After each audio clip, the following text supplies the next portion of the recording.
잘생겼어요. 4개월인데 보고 막 웃어요. 쉽지 않은데. 빚진 자라는 제목으로 하나님 말씀 전하겠습니다. 어느 날 초등학교에 다니는 어린 아들이 부엌에서 일하는 어머니에게 막 달려오더니 종이를 한 장 탁 내밀었어요. 그 종이에는 이렇게 적혀 있었어요. 이번 주 방 청소한 값 1,000원, 가게 엄마라 심부름 다녀온 값 500원, 엄마가 시장 간 사이에 동생 돌봐준 값 500원, 쓰레기 버린 값 1,000원, 숙제 자랑 값 5,000원, 거실 청소하고 걸레질한 값 2,000원, 도합 10,000원. 엄마한테 지금 청구 영수증 드림인 거죠. 그랬더니 엄마가 잠시 얼굴과 그 영수증을 번갈아 본 다음에 아들이 준 영수증 뒷면에다가 이렇게 적습니다. 너를 뱃속에 10달 동안 데리고 다닌 값 무료. 내가 아플 때마다 밤마다 세워가며 간호하고 주님께 기도한 값 무료. 너 때문에 지금까지 힘들어하고 눈물 흘려가며 고생한 값 무료. 이 모든 것 말고도 너에 대한 내 진정한 사랑은 무료. 영수증 뒤에 엄마가 적어놓은 이 글을 읽고 이 아이가 눈물을 흘리며 이야기합니다. 엄마 사랑해요. 누군가에게 빚을 진다는 거 사실은 갚아야 될 무언가가 우리에게 있는 거죠. 누군가에게 빚을 졌다는 건 우리에게 갚아야 될 게 있다는 거죠. 그런 빚진 자의 삶은 어떤 삶일까요? 한가롭거나 평화롭지는 않을 거예요. 빚진 자는 빚지고 산다는 것이 쉽지는 않을 거예요.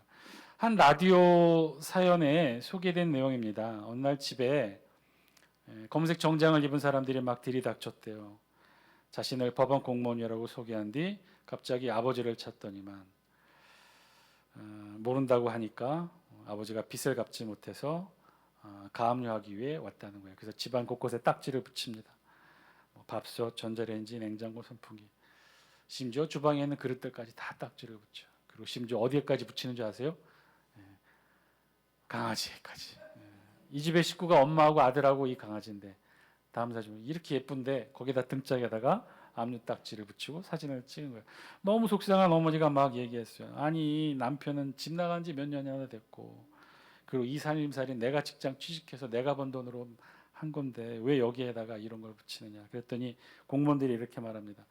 남편 돈으로 산 것이 아니라 당신이 직접 벌어서 산 거라면 영수증을 가져와서 증명하시면 됩니다. 밥솥 작년에 구입했는데 그 영수증이 어디 있겠어요. 며칠 뒤 이 집은 경매로 넘어갔고 강화점마저 사람들이 가격을 제시하고 사러 온다는 통보를 받게 된답니다. 이 사연을 작성한 이 아이는 마지막을 이렇게 말했어요. 지난주 로또 당첨금이 41억 원인데 최근 들어 가장 많은 1등 당첨금이 나왔다고 신문에 나왔던데 나는 그런 로또 1등에 당첨되어도 빚을 갚으려면 17억 원이 더 있어야 된다는 사실에 더 많이 좌절하게 되었단다고 합니다. 아버지가 빚진 비율이 58억이었다는 거예요. 또 다른 사연이 한 신문에 나와서 사람들 마음을 안타깝게 했는데요. 이 여아는 4살짜리 여자아이예요. 예쁘게 생겼죠. 2살짜리네. 2살. 만 27개월이니까. 만 2살이 넘은 아이인데 근데 이 아이가 신문에 난 이유는 이 아이가 10억 원을 상속받게 되었기 때문에 신문에 났어요. 그럼 좋은 일인데 왜 신문에 났을까? 그게 재산이 아니라 빚. 아버지의 빚. 아버지가 10억 빚지고 사업에 실패한 후 자살했다는 거죠. 그런데 우리 법에는 이 빚도 상속받게 되어 있다고 합니다. 아무리 부모의 빚이라 하겠지만 빚이라 하더라도 이 자녀가 상속한다는 건 너무 억울하잖아요. 물론 피할 방법이 있어요. 부모의 재산을 상속받지 않겠다고 하는 상속 포기를 하게 되면 됩니다. 혹은 상속받은 재산 중에 그 이상의 빚은 상속받지 않겠다고 하는 한정 승인을 법정을 통해서 법적으로 선언하면 됩니다. 그러면 아버지 부모의 빚을 물려받지 않아도 된다는 거죠. 그런데 문제는요. 이 아이가 미성년자였다는 거예요. 미성년자의 상속은 친권자가 대신 처리해 줘야 되는데 남아있는 유일한 가족인 생모 어머니가 벌써 몇 년 전에 가출한 상태예요. 소식은 없고 유일한 핏줄은 친척인 고모 할머니가 그래서 이 아이 손 붙잡고 동사무소의 대신가 친권자 역할을 해서 한정 상속을 하려 한다고 하니 동사무소 직원이 이렇게 말했답니다. 물론 고모 할머니가 하셔도 됩니다. 단 아이의 생모로부터 위임장만 받아오세요. 3년 전에 이미 가출해서 생사를 알 수 없는데. 그리고 이러한 법적 절차도 아버지가 죽은 이후 3개월 이내에 상속 포기를 한다거나 한정 승인을 해야만 그 법적 효력이 발휘된다는 거예요. 결국은 3개월이 지난 뒤 이 여아는 고스란히 아버지의 빚 10억을 상속받게 되었다는 거죠. 빚이라는 게 그렇죠. 누군가에게 빚진 삶이 그렇다는 거예요. 그 빚은 반드시 갚아야만 된다는 거예요. 그래서 빚진 자의 삶은요, 늘 불안하기도 하고 걱정 근심이 있는 삶이기도 합니다. 오늘 우리 본문에서도요, 이 빚진 자의 마음에 대해 우리 성경이 기록하고 있는 본문이 있어요. 오늘 우리가 함께 읽은 본문 15장은요, 지난 시간에 이어서 로마서 전체 결론에 해당하는 15장 후반부의 말씀을 기록합니다. 사실 이 본문의 말씀의 전체적인 주제는 바울의 로마 계획 방문과 이후 자신이 가지고 꿈꿔왔던 선교 계획에 대한 내용이에요. 우리 22절 영상을 통해 같이 한번 읽어볼까요? 시작. 그러므로 또한 내가 너희에게 가려하던 것이 여러 번 막혔더니. 바울은요, 지금 과거 자신이 로마 방문을 계획했었다고, 그런데 그것이 이루어지지 않았다는 이야기를 하고 있는 거죠. 실제로 바울의 1차, 2차, 3차에 걸친 전도 여행 중에 여러 번 로마를 가려고 시도했던 것 같아요. 안디옥 교회에서 후원을 받은 바울이 아시아에서 전도하고, 또 지금의 터키 지역이죠. 바다를 건너 그리스, 로마, 그리스 지역에 복음을 전해서 아시아와 유럽 초에 그 부분에 복음을 전했어요. 이것이 1차, 2차, 3차에 걸친 이 바울의 전도 여행이에요. 근데 바울은 여기서 멈추지 않고 더 나가길 원했어요. 로마를 가길 원했단 말이에요. 그런데 갈 수 없었다는 거죠. 결국 나중에 사도행전을 통해서 우리가 보면 알겠지만 바울이 결국은 로마에 가기는 갑니다. 근데 어떻게 가요? 죄수의 몸으로, 미결수의 신분으로 결국 로마를 가기는 합니다. 자, 어쨌든 바울은요, 이 1차, 2차, 3차 바울 전도 여행 끝에 또 로마를 향한 이 전도 계획이 있었음에도 불구하고 가지 못한 아쉬움들을 가지고 있었어요. 그리고 구체적인 또 자신의 선교 계획이 있었는데 23절 영상을 통해 함께 읽습니다. 시작. 이제는 이 지방에 일할 곳이 없고 또 여러 해 전부터 언제든지 서바나로 갈 때에 너희에게 가기를 바라고 있었으니. 바울이 밝히고 있는 진짜 바울의 선교 계획은 사실은 로마가 아니에요. 왜냐하면 로마는 이미 누군가 복음의 씨를 뿌렸기 때문에 로마에는 교회가 있었어요. 사실은 바울의 진짜 계획은 로마를 거쳐서 어디를 가기를 원했다는 거예요? 서바나. 서바나는 어디예요? 지금의 스페인. 지도 한 장 보여주실래요? 당시 그리스 로마 문명권에 있었던 사람의 머릿속에 있었던 전 세계 지도는 이거 한 장이었어요. 지중해를 중심으로 한 게 이게 세계의 전부라고 생각했어요.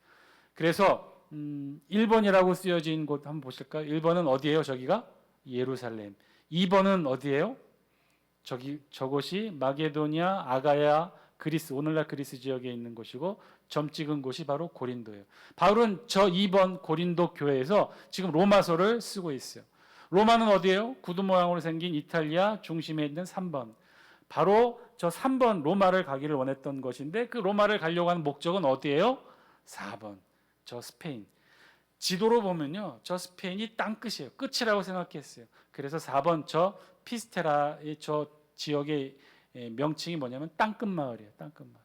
그래서 저 4번 스페인의 끝에서부터 곧바로 뭐가 시작되냐면 대서양 바다가 시작되고, 그래서 사람들은 저곳이 땅끝이라고 여겼던 거예요. 지금도 다음 사진 보여주시면 여러분 산티아고 순례길 아시죠? 그 순례길이 프랑스에서부터 시작해서 어디가 끝이냐면 저 피스테라 땅끝 마을이 끝이에요. 저곳에 가면 다음과 같은 비석이 있어요. 그리고 대서양이 넓게 펼쳐집니다. 사람들은 그래서 땅끝, 스페인이 땅끝이라고 여겼어요. 바울도 자신의 최종적인 선교 계획의 목적지는 그래서 땅끝, 스페인, 피스테라 이곳을 삼았던 거죠. 그래서 이곳에 가기 위해 사실은 로마를 거점으로 로마 교회의 도움을 받고자 했던 거예요. 우리 24절 같이 한번 읽습니다. 시작. 이는 지나는 길에 너희를 보고 먼저 너희와 사귐으로 얼마간 기쁨을 가진 후에 너희가 그리로 보내주기를 바람이라. 아멘. 사실은 바울이 로마를 가고 싶었던 이유는 사실 따로 있었던 거죠. 너희가 그리로 보내주기를 바랬다. 그리로는 어디예요? 스페인 땅끝 마을 피스테라. 스페인에까지 복음을 전하고 싶었던 바울의 마음이 사실은 바울로 가서 로마로 가서 로마로부터 도움을 받기를 원했던 거예요. 그런 바울의 선교 계획에 의하면 땅끝까지 이르러 주의 복음이 증인이 된다는 것이 바울의 최종 계획이었어요. 그 최종 선교 계획에 로마는 아주 중요한 거점 역할을 할 수 있다라고 바울이 생각했던 거죠. 사실 여러분 바울의 주 파송교회는 어디예요? 바울을 파송한 그래서 1차, 2차, 3차 전도 여행을 가능하도록 섬겼던 교회가 어디예요? 안디옥 교회예요. 지도 한번 보여주실래요? 안디옥 교회는 예루살렘 위쪽에 있어요. 저 안디옥 교회에서 파송을 받아서 아시아와 그리스, 마게도냐, 아가야 지역까지 1차, 2차, 3차 전도 여행을 통해 복음을 전하게 됩니다. 안디옥 교회가 파송 교회였어요. 그 다음 사진 지도도 한번 보여주실래요? 그래서 이 안디옥 교회에서 파송을 받아서 아시아와 이 마게도냐 아가야 지역에 복음을 전할 수 있었던 1차, 2차, 3차 전도 여행을 할 수 있었던 거죠. 마찬가지로 똑같이 바울은요 지금 로마에서도 파송을 받아서 스페인에까지 땅끝까지 복음을 전하고자 했던 게 바울의 소망이었던 거죠. 그래서 바울은 로마를 그렇게 가기를 원했어요. 그래서 23절 바울은 이렇게 표현하죠. 앞부분에 이제는 이 지방에 일할 곳이 없다. 이 지방은 어디를 뜻해요? 바울이 지금 로마서를 쓰고 있는 고린도 교회, 마게도냐와 아가야 지방에서는 이제 1차, 2차, 3차 전도 여행을 통해 복음의 씨를 다 뿌린 거예요. 이제 여기서는 할 일이 없는 거예요. 이제부터는 로마 교회의 도움을 받아 스페인 땅끝 마을에서 복음을 전하는 것이 바울의 최종 선교 계획이었어요. 자, 그래서 바울은 로마를 그렇게 가고 싶어 했어요. 그러면 로마를 가면 되는데 그런데 가지 못했다는 거예요. 로마를 가고 싶은데 가지 못하고 반대로 어딜 갔다는 거예요? 25절 영상을 통해 함께 읽습니다. 시작. 그러나 이제는 내가 성도를 섬기는 일로 예루살렘에 가노니. 지도 다시 한 장 보여주실래요? 로마 2번에서 3번인 로마로 가야 되는데 어디로 갔다는 거예요? 1번으로 갔다는 거예요. 다시 예루살렘으로 돌아갈 수밖에 없었다는 거예요. 왜요? 왜 그러면 이 바울의 계획이 바뀌었을까요? 26절 영상을 통해 함께 읽습니다. 시작. 이는 마게도냐와 아가야 사람들이 예루살렘 성도 중 가난한 자들을 위하여 기쁘게 얼마를 연보하였습니다. 그 이유가 뭐라고요? 예루살렘 성도 중에 가난한 자들을 위한 연보, 즉 헌금, 불우이웃을 돕는 그런 헌금을 전달하기 위한 목적이었다는 거예요. 바울이 지금 이 로마서를 쓰고 있는 곳이 어디라고 그랬어요? 고린도 교회였어요. 고린도 교회는 마게도냐와 아가야 지방에 있는 고린도 교회. 거기서 로마서를 쓰고 있는데 거기서 바로 로마로 가고 싶었지만 가지 못하고 예루살렘으로 돌아갈 수밖에 없는 이유는 그 지역에서 헌금을 모금했는데 예루살렘 성도 교회에 전달하기 위함이었다는 거예요. 그러면 왜 예루살렘 교회에 이 마게도냐와 아가야 지방에 있는 성도들이 헌금을 모아서 전달할 수밖에 없느냐? 예루살렘 교회가 어려워졌다는 것이죠. 우리 교회는 예루살렘 교회가 왜 어렵게 되었는지 자세한 설명은 없어요. 그러나 학자들의 추정에 의하면 대략 두 가지 이유로 알아볼 수 있어요. 첫 번째는 이 지역, 팔레스타인 지역, 예루살렘 교회가 있었던 이스라엘 지역에 몇 년간 극심한 가뭄이 지속됐대요. 그러니까 예루살렘 교회 성도들도 당연히 삶이 어려워졌겠죠. 두 번째는 이 유대교의 기독교 탄압이 이제 극에 달한 시점이 바로 이 시점, 바울의 1차, 2차, 3차 전도 여행이 끝나갈 무렵이었다는 거예요. 그러니까 가뭄으로도 와서 힘들었고 또 유대교의 탄압으로도 힘들어서 예루살렘 교회, 최초의 예루살렘 모교회 성도들이 극심하게 굉장히 어려움을 겪고 있었다는 거예요. 그 소식을 전해들은 마게도냐와 아가야 지방에 있었던 성도들이 그 소식을 듣고는 헌금을 모금했던 거예요. 그리고 그 전달을 누구에게 부탁한 거예요? 바울에게 부탁했다는 거예요. 그래서 로마로 가고 싶었지만 반대로 예루살렘으로 갈 수밖에 없었다는 거예요. 자, 그런데 오늘 우리 성경에는 그렇게 마게도냐와 아가야에 있는 교회들이 고린도 교회 또 에베소에 있는 교회들이 이렇게 예루살렘을 도왔는데 그런데 이들이 이렇게 예루살렘 모교회를 도울 수 있었던 건 절대로 이들이 부유해서가 아니라는 거예요. 그 내용이 어디에 기록되어 있냐면요. 고린도후서 8장 1, 2절에 기록되어 있어요. 바로 이 부분에 오늘 로마서에 기록된 이 연보의 내용이 어떤 사정 속에서 기록되었는지 고린도후서 8장 1절과 2절에 보면 이렇게 기록되어 있는데 함께 읽습니다. 형제들아, 하나님께서 마게도냐 교회들에게 주신 은혜를 우리가 너희에게 알리노니 환난의 많은 시련 가운데서 그들의 넘치는 기쁨과 극심한 가난이 그들의 풍성한 연보를 넘치도록 하게 하였느니라. 아멘. 우리 성경이 좀 표현을 너무 어렵고 멋지게 했는데 이런 거죠. 많은 시련과 극심한 가난에도 불구하고 오히려 풍성한 연보를 모아서 예루살렘 교회에 전달하게 됐다는 거예요. 이 이야기는 마게도냐 아가야 지역에 있었던 교회의 성도들이 결코 넉넉해서 예루살렘 교회를 도왔다는 게 아니죠. 그들도 어려웠다는 거예요. 두 가지 어려움이 있었어요. 환난에 많은 시련이 있었고 극심한 가난이 이 지역에도 있었다는 거예요. 그럼에도 불구하고 이들이 도왔다는 거예요. 예루살렘 교회를 도왔다는 거예요. 그 사실을 27절은 이렇게 기록합니다. 27절 함께 읽습니다. 시작.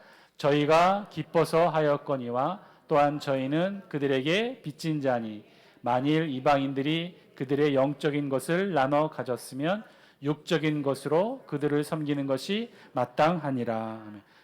왜 이들 자기들도 힘들고 어려운데 굳이 예루살렘 교회를 도왔는가 섬겼는가 그 많은 헌금을 모아서 전달하도록 했는가 그 이유가 도대체 무엇이냐 27절은 딱 두 가지로 설명해요. 첫째는 기뻐서 했다는 거예요. 두 번째는 무엇 때문에 했다는 거예요? 빚진 마음으로. 그러니까 마게도냐와 아가야 지역에 있었던 예루살렘 바울의 전도 여행으로 새롭게 개척된 교회 이방인들 교회가 예루살렘 교회 모교회에 빚진 마음이 있었다는 거예요. 빚진 마음이. 그래서 자신들의 형편도 어렵지만 자발적으로 기쁘게 이들을 향해 헌금을 모아서 전달했다는 거예요. 그러면 그 빚진 마음이 무엇일까요? 그 빚이 무엇일까요? 바울을 비롯한 복음 전도자들이 이 복음을 전해받았다는 것. 그래서 자기들이 구원받게 됐다는 것이 그런 영적인 빛을 졌다는 의미겠죠. 사실 바울을 통해 마게도냐와 아가야 아시아에 복음이 전해 들어오기 전까지 이 지역은 어떤 땅이었냐면요. 신들의 땅이었어요. 신들의 땅. 신들의 땅 들으면 좋은 말 같지만요. 좋은 말이 아니었어요. 왜요? 온통 수많은 신들과 우상이 가득했던 땅이 바로 그 땅이었기 때문에 그래요. 신들이 많으면 좋지 않느냐? 아니요, 그렇지 않았어요. 그 많은 신들과 우상들 그냥 내버려두면 안 돼요. 그 신들과 우상들에게 미움 삼으면 안 되니까 어떻게 해야 돼요? 해마다 때마다 뭘 드려야 돼요? 제사를 드려야 돼요. 제사를 드리면 그냥 제사 드리면 또 노예요. 어떻게 드려야 돼요? 제물을 갖다 바쳐야 돼요. 자기들 먹고 살기도 힘든데 수많은 신들 앞에 제사를 드려야 되고 제물을 바쳐야 되니 그 지역 땅에 있는 사람들이 삶이 편했겠습니까? 뿐만 아니라 신들이 많으면 많을수록 늘 두려움과 걱정이 많았던 거예요. 예전에 우리 조선시대에도 신들이 우리 조선 땅에도 신들이 많았죠. 그래서 많은 신들이 있어요. 거기에는 귀신도 있고요. 삼신할매도 있고 어찌나 신들이 많은지 오래된 나무에도 신이 있고 커다란 바위에도 신이 있고 허다마태 어디에도 신이 있어요? 화장간에도 신이 있고요. 처녀 귀신, 몽달 귀신, 하여튼 귀신도 있고 신도 많아요. 온통 그때의 삶이 얼마나 편하고 즐거웠을까요? 그렇지 못해 문지방도 함부로 밟지 못하고요. 누군가의 어떤 신에게 부정을 탈까 늘 두렵고 떨리는 마음으로 사는 게 신들의 땅의 사람들이에요. 이 지역에 있는 사람들도 마찬가지였어요. 그렇게 늘 두려움과 걱정 속에서 또 그 많은 신들을 다 먹여 살려야 되니 자신들의 삶도 피폐한 삶을 살 수밖에 없었잖아요. 육체적으로도 영적으로도 어려운 삶을 살았는데 바로 그런 그때 누가? 바울이 복음 들고 나타납니다. 복음 들고 나타나면서 예수 그리스도의 복음을 외치면서 뭐라고 했어요? 수만 개의 우상과 신들을 다 철폐시킵니다. 그리고 온전한 신앙의 삶으로 그 땅을 회복시키죠. 그래서 그들 모두는 그런 의미에서 예루살렘 모교에 빛이 있었다는 거예요. 그런 영적인 빛, 빚진 자라는 의식이 있었고 그 빛을 그래서 이들은 물질의 빛으로 갚으려 했던 거예요. 그래서 이들 모두는요 가난하면서도 기쁘고 즐겁게 모교회 예루살렘 교회를 도왔던 거예요. 사랑하는 장수교 성도 여러분, 오늘 말씀을 통해 우리에게도 주신 하나님의 음성 저와 여러분들에게도 듣게 되길 바랍니다. 우리에게도 이런 빛이 있죠. 우리에게도 이런 영적인 빛이 있습니다. 왜냐하면 우리에게도 복음을 전해준 그 누군가가 있기 때문에 그래요. 양화진 외국인 선교사 묘역에 가보면요 많은 외국인 선교사들과 그의 가족들의 묘지가 있어요. 그런데 자세히 보시면요, 한쪽 구탱이에 G구역이라고 해서 따로 작은 비석과 함께 이 묘역이 따로 조성되어 있는 곳이 있어요. 이곳에는 안내 팻말을 읽어보면 일종의 어린이 묘역으로 조성된 곳인데요. 팻말에는 이렇게 기록되어 있어요. 이곳에는 총 64기의 무덤에 65명이 안장되어 있는데 대부분 태어난 지 1년 이내 혹은 몇 년 이내에 사망한 아이들의 묘역입니다라고 팻말에 붙어 있어요. 그래서 그 중에 하나를 보면요, 묘비에 이름과 함께 끝에 다 인펀트라고 붙여져 있어요. 인펀트는 영아, 젖먹이 아이를 뜻합니다. 그 밑에 두 개의 날짜가 적혀 있죠. 두 개의 날짜는 어떤 날짜인가요? 하나는 태어난 날짜, 하나는 사망한 날짜. 그런데 저 묘비에 보면 태어난 날짜와 사망한 날짜가 같아요. 그러니까 태어난 날 죽은 거예요. 저기에는, 그래서 저 묘역에는 다 인펀트, 영아들이에요. 태어난 지 몇 년 안 돼서 말라리아로, 각종 질병으로, 가난으로 그렇게 죽어간 선교사들의 어린 자녀들이 묻혀 있는 곳이.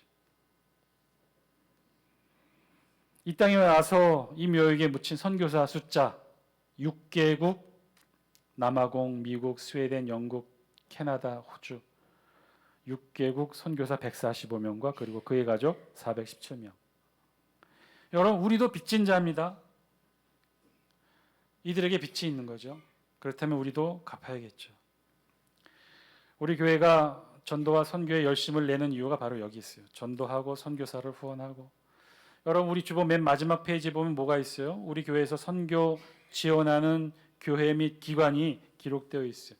여기에 보면 해외 선교라고 해서요, 10개국, 태국, 필리핀, 스리랑카, 네팔, 말레이시아, 아프리카, 말리, 니제르 10개국 10명의 선교사를 우리가 매달 한 달도 빠지지 않고 후원하고 있습니다.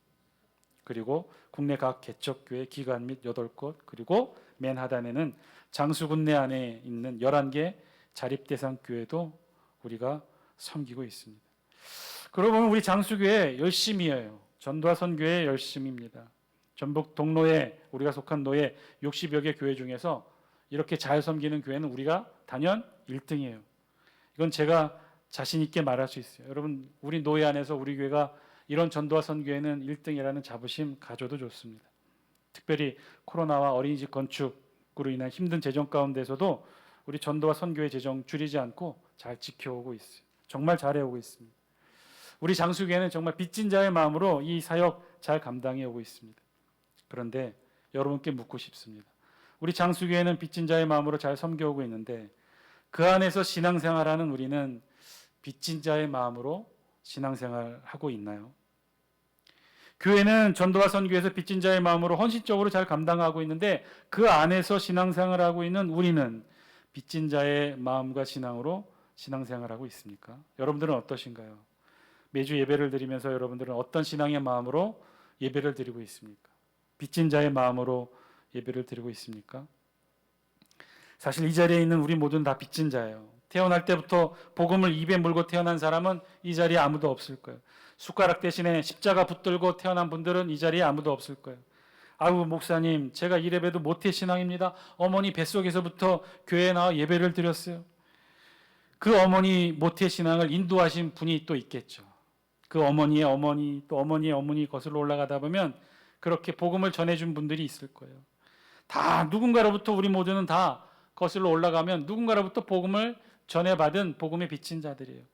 그렇게 쭉 거슬러 올라가면 우리 이 전북 지역 같은 경우 그렇게 쭉 거슬러 올라가면 한 명이 나올 거예요. 누가 나올까요? 마루덕 선교사님. 전북 지역에 이 땅에 한 손에 소고기 한 손에 성경책을 들고 말 타고 돌아다니며 복음을 전했던 마루덕 선교사님. 마루덕 선교사님이 끝일까요? 선교사님에게도 복음을 전해준 분이 있겠죠. 또 찾아 올라가다 보면 그 끝에는 누가 나올까요? 오늘 본문을 기록한 바울이 나오겠고, 바울이 끝인가요? 바울에게 복음을 전해준 분이 누구예요? 직접 예수님께서 나타나셔서 복음을 전해주셨던, 이 땅에 직접 복음을 가지고 오셨던 예수 그리스도.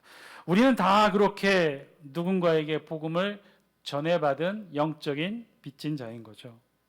그렇게 우리 모두는 다 모두 빚진 자예요. 그래서 우리 모두는 그런 의미에서 갚아야 될 복음의 채무자인 셈이에요. 그렇게 우리 모두는 다 복음의 빚을 상속받은 자들입니다.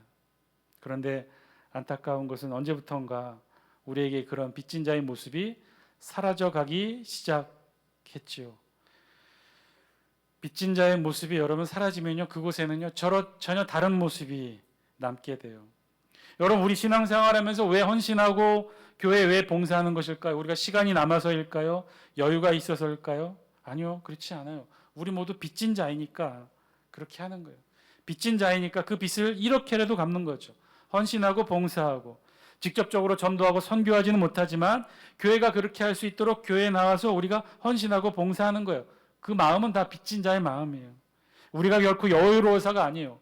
원래부터 우리가 남을 돕는 성품이어서도 더더군다나 아니겠죠. 우리도 어렵지만 마치 오늘 본문의 마게도냐와 아가야 지방의 교회 성도들처럼 자신들도 어렵지만 빚진 마음으로 모교의 예루살렘을 도왔던 것처럼 우리도 그렇게 돕는 거죠. 헌신하고 봉사하는 거죠. 왜요? 우리 모두는 빚이 있으니까. 채무자의 마음으로 그렇게 해서라도 빚을 갚고 싶어서 그런 빚진 자의 마음으로 교회 나오고 예배를 드리고 헌신하고 봉사하는 거예요. 그런데 언제부턴가 이 마음이 점점 사라져가요. 왜 그럴까요? 왜 우리에게 이 빚진 마음이 사라질까요? 많이 갚았다고 생각했을까요? 이만하면 40년 신앙생활 했으면 갚을 만큼 됐어. 다 갚았다고 생각했을까요? 언제부터 우리 안에 빚진 자의 마음이 사라지면 그 자리에 전혀 다른 마음이 생겨나요. 어떤 마음이 생겨날까요? 이제는 오히려 구워준 자의 마음, 채권자의 마음, 집주인의 마음으로 온통 가득 차게 됩니다. 여러분, 이 빚진 자의 마음과 집주인의 마음이 어디서 극명하게 나타나는지 아셔요? 빚진 자의 마음으로 신앙생활하는 성도와 이 집주인의 마음으로 신앙생활하는 성도의 모습, 극명한 차이, 얼굴 표정에서 다르다고 해요. 빚진 자의 신앙의 사람은 얼굴이 미안한 얼굴인 거예요. 미안하고 죄송해요. 그래서 어떻게 해요? 뭘 해도 내가 할 수 있는 것이 없을까? 이렇게 찾게 돼요. 바닥에 휴지라도 떨어져 있으면 얼른 가서 내가 주워서 휴지통에 넣습니다. 물이라도 흘려 있으면 얼른 가서 걸레 잡고 닦으려고 해요. 왜요? 미안하니까. 그렇게라도 빚을 갚고 싶으니까. 그래서 표정이 늘 미안한 표정이에요. 그리고 잘 웃어요. 미안하니 웃기라도 해야지. 성도들 만나면 자꾸 손잡고 격려하고 함께 내일처럼 아파하고 즐거워하고 자꾸 기도해 주려고 하고.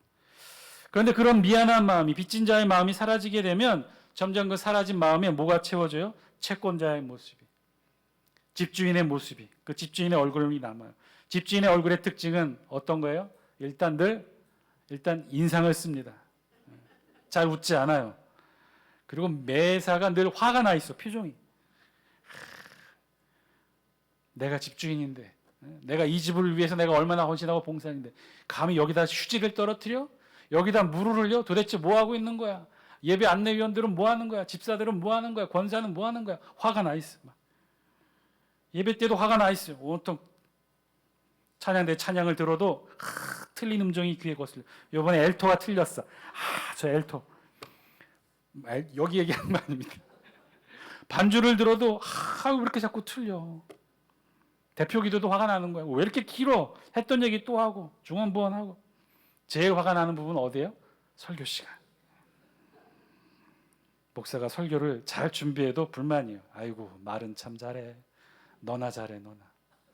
잘 못하면 그걸 설교라고. 내가 해도 그보다 낫겠다. 휴지가 떨어져 있으면 얼른 가서 주울 거야. 안 그래. 이거 도대체 누가 흘린 거야? 내가 이 교회 얼마나 섬겼는데 얼마나 열심히. 집주인의 마음으로 자꾸 얘기하는, 집주인의 마음으로 자꾸 따지고 이건 얘기하고 저건 얘기하고, 내가 어떻게 헌신한 교회인데, 내가 얼마나 봉사한 교회인데, 내가 얼마나 헌금한 교회인데, 내가 얼마나 사랑한 교회인데 여기에다가 왜 휴지를 흘려? 왜 열심히 잘 못 섬겨? 나처럼 왜 못해? 다 지적하고 말하고. 그러면서 이렇게 하시는 분들이 꼭 덧붙여 하는 말이 있어요. 뭐라고 얘기해요? 끝에? 나니까 이렇게 얘기하는 거야. 나니까 이렇게 옳은 소리 뼈 있는 소리 하는 거야. 우리 교회 얘기가 아닙니다. 저기 다른 교회 얘기예요. 이런 분들에게는 빚진 마음이 없어요. 빚진 마음이 사라지면 그곳에는 채권자의 마음, 집주인의 마음이 자리 잡는 거예요. 그러면 웃으면서 인상 찌푸리는 얼굴로 바뀌어요. 볼 때마다 지적하게 되고 이야기하게 된다. 사랑하는 장숙회 성도 여러분, 오늘 말씀을 통해 우리에게 주신 하나님의 음성, 저와 여러분들이 들을 수 있게 되길 바랍니다. 지금 우리의 얼굴 표정은 어떤 표정인가요? 나의 신앙의 모습은 어떤 모습인가요? 제가 옆에 뒤에 얼굴 보라고는 말씀드리지 않겠어요. 자기 자신의 얼굴 모습 한번 보시오. 나는 지금 화나고 찡그린 모습으로 또 목사님 또 설교를 저렇게 하시나 그러고 있진 않는지. 우리 다 함께 27절 말씀 영상을 통해 함께 읽습니다. 시작. 저희가 기뻐서 하였거니와 또한 저희는 그들에게 빚진 자니 만일 이방인들이 그들의 영적인 것을 나눠 가졌으면 육적인 것으로 그들을 섬기는 것이 마땅하니라. 간단하게 이 말씀 줄이면요, 빚진 자는 섬기는 것이 마땅하다고 하나님께서 오늘 저와 여러분들에게 말씀하십니다. 그렇게 빚진 자의 마음으로 교회를 섬기시는 여러분 되시기를 주의 이름으로 간절히 축원드립니다. 기도드리겠습니다.